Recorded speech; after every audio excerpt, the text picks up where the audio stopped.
नमस्कार। आज उत्तर प्रदेश के लिए बड़ा दिन है। आज राज्य का बजट आना है विधानसभा में और आज एक दूसरी बड़ी घटना है जिसका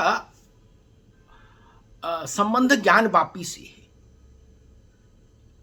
और वो घटना देश की सबसे बड़ी अदालत सुप्रीम कोर्ट में घटेगी। ज्ञानवापी में जो तथाकथित वजू खाना है उसमें जो शिवलिंग जैसी आकृति मिली थी, संरचना मिली थी, उसको बाद में सुप्रीम कोर्ट के आदेश से पूरे इलाके को सील करा दिया गया था। जो सर्वे हुआ था भारतीय पुरातत्व सर्वेक्षण विभाग का, उस सर्वे से उसको अलग रखा गया था, वो सील रहा। वो सील खोली जाए, उस परिसर का भी वैज्ञानिक सर्वे हो और वो जो एक प्राकृतिक संरचना मिली जिसको मुस्लिम पक्ष ने फव्वारा कहा और हिंदू पक्ष ने कहा शिवलिंग, उसकी भी वैज्ञानिक ढंग से जांच हो, उसके आयु का निर्धारण हो, उसकी प्रकृति का निर्धारण हो। ये याचिका, ये मसला जो सुप्रीम कोर्ट में है, उस पर आज सुप्रीम कोर्ट सुनवाई करेगा। तो उस पर भी देश भर की निगाहें रहेंगी कि सुप्रीम कोर्ट क्या कहता है और ज्ञानवापी मसले में चीजें कैसे आगे बढ़ती हैं। लेकिन अब बात फिर बजट की। प्रदेश का बजट आज आएगा विधानसभा में। ये अब तक का लगभग 74 सालों में अब तक का सबसे बड़ा बजट है आकार में। ये माना जा रहा है कि करीब 7.5 लाख करोड़ परिव्यय का ये बजट होगा। 7.5 लाख करोड़ बहुत बड़ा वो हो जाता है स्वरूप बजट का।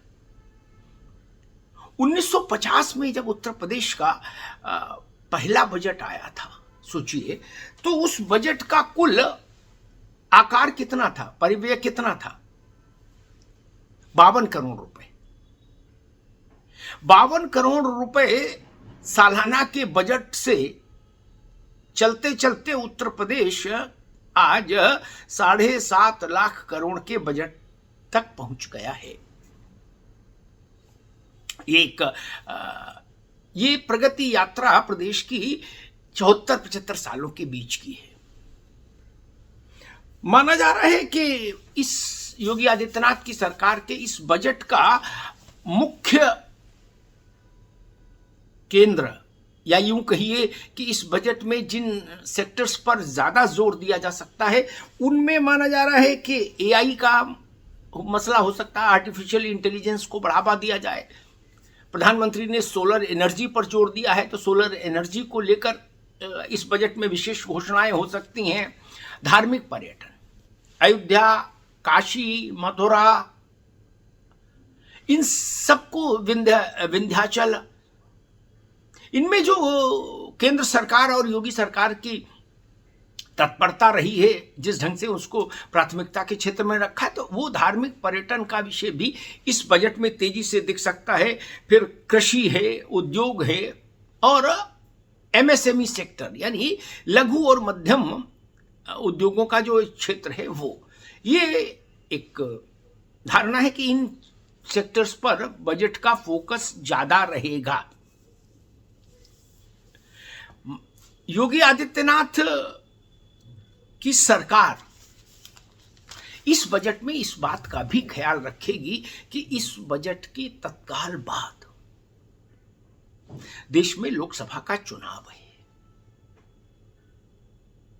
और उत्तर प्रदेश से 80 लोकसभा सीटें हैं। इसलिए मेरा मानना है कि ये जो बजट है उत्तर प्रदेश का, ये लोकसभा चुनाव को दृष्टि में रख के बनाया गया होगा, क्योंकि स्वाभाविक है केंद्र के बजट से ज्यादा सीधा असर राज्य के बजट का राज्य की जनता पर पड़ता है। इसलिए ये बजट उत्तर प्रदेश के लोगों के लिए केंद्र 1 फरवरी को आए केंद्र के बजट से ज्यादा महत्वपूर्ण होगा। और भारतीय जनता पार्टी और मुख्यमंत्री योगी आदित्यनाथ दोनों इस बात की कोशिश करेंगे कि लोकसभा चुनाव में मतदाता जब वोट डालने जाए तो एक फील गुड फैक्टर के साथ जाए, और वो फील गुड फैक्टर इस बजट से आएगा आज, ऐसा मुझे लगता है। कुछ घंटों के भीतर बजट सार्वजनिक होगा और तब हम और आप इसकी समीक्षा कर पाएंगे, लेकिन लगता यही है कि ये बजट लोकसभा चुनाव की छाया में बना बजट है। और दूसरी जो बड़ी खबर है वो ज्ञानवापी की है, वो भी बहुत महत्वपूर्ण है। आज सुप्रीम कोर्ट में इस बात पर सुनवाई है कि जो सील किया गया इलाका था उसको खोला जाए और उसका भी वैज्ञानिक सर्वे हो, और कल यानी 6 फरवरी को इलाहाबाद हाई कोर्ट में सुनवाई होगी मुस्लिम पक्ष की उस याचिका पर, उस प्रार्थना पत्र पर, जिसमें मुस्लिम पक्ष ने कहा है कि ज्ञानवापी में के दक्षिणी छोर पर व्यास जी के तहखाने में जो पूजा अर्चना राग भोग आरंभ हुआ है उसको रोका जाए। कल सुप्रीम कोर्ट माफ कीजिए हाई कोर्ट उस पर सुनवाई करेगा, और आज सुप्रीम कोर्ट इस बात पर सुनवाई कर रहा है कि क्या ज्ञानवापी में जो वजूखाना है, वजूखाने का जो इलाका है वो, और उसमें जो एक शिवलिंग जैसी आकृति की संरचना मिली थी, उसकी भी वैज्ञानिक जांच और सर्वे का आदेश दिया जाए या नहीं। इसलिए ये बहुत महत्वपूर्ण घटनाक्रम है आज और कल का ज्ञानवापी के संदर्भ में, क्योंकि ज्ञानवापी का विषय केवल उत्तर प्रदेश और बनारस का नहीं, ये एक ऐसा विषय है जिसकी अनुगूंज, जिसकी प्रतिध्वनि पूरे देश के लिए महत्वपूर्ण है। तो आज 2 चीजें महत्वपूर्ण हैं उत्तर प्रदेश में, एक उत्तर प्रदेश का बजट और दूसरा ज्ञानवापी मसले पर सुप्रीम कोर्ट में सुनवाई। धन्यवाद।